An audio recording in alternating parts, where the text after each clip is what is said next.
So it was more than 200 years ago, on May 7th, 1824, when Ludwig van Beethoven debuted his Ninth Symphony. And that is when it became apparent just how hearing impaired the composer had become after he was unable to hear the applause of a crowd of nearly 2,000 people. Now, scientists may have discovered the cause of Beethoven's hearing loss after studying locks of his hair. Joining us now, medical reporter for the New York Times, Gina Kolata. So thank you for your reporting on this, Gina. First of all, what was it, and how did they learn from his hair? What was the cause of his deafness, or? Yes. Actually, one question is, where did they even get hair from Beethoven, which is kind of weird. Yeah. Turns out when he was dying, people went in and clipped locks of his hair for remembrance, if you can believe it. And after 200 years later, there were 5 locks that they could verify through DNA analysis actually came from Beethoven. So that's where this all began. And then the question was, like, what could you learn from this hair? Because Beethoven, and he had written something saying, I really want doctors to figure out, why was I so ill? He had terrible stomach cramps. He was so sick all the time. Couldn't hear anything. He was in despair because he was really deaf. So one of the people who owned some of the locks of hair decided to try to get to the bottom of this and sent it to a lab at the Mayo Clinic, which specializes in doing analyses of lead and other toxins that might be in the hair.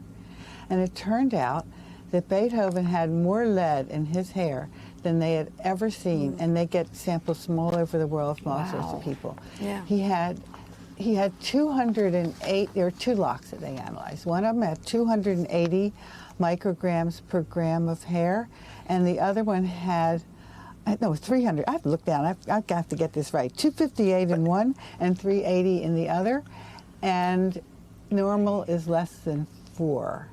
So there was just astonishing amounts of lead. And he also had other metals in there. He had arsenic, for example, but the lead was unbelievable. And the question is, like, where did he get this lead? I mean, why would you have so much lead? And they used a lot of lead in those days. They didn't realize it was toxic. And one thing that they would do is, if wine didn't taste good, if it was kind of vinegary, they would put lead in there, because lead has a very sweet taste. So our kids eat lead paint. It's very sweet, sort of sugary. Wonderful. And it counteracts the vinegar. And they also had lead in medicines, everything.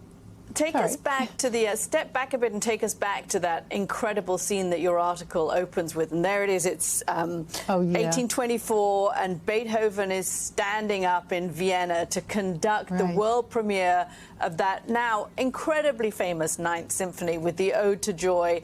And the crowd is going crazy, the audience is going crazy behind him. And Beethoven is standing, carrying on conducting, because he cannot hear. And I just think, I have listened to the Ode to Joy so many times, but the idea that he was that deaf that he couldn't hear the crowd behind, it kind of paints even more to the genius of how he did it. Unbelievable. He was standing there, his back to the crowd, and they get to the second movement. It opens with these kettle drums, really loud, and the crowd went wild, cheering. And so now we have these drums pounding, and we have the crowd cheering, and he had no idea. He was fumbling with the musical score and trying to conduct, and the soprano who was going to sing when they got to the Ode to Joy tugged him on his sleeve and turned him around so he could actually see the crowd. That was how he knew. Wow. It was unbelievable. Incredible. But his Ode to Joy was his search for some joy when you're sick and you can't hear anything, and you're a composer. Fascinating, in every which way. Medical reporter for the New York Times, Gina Kolata, thank you so much for coming on the show this morning. We really appreciate it.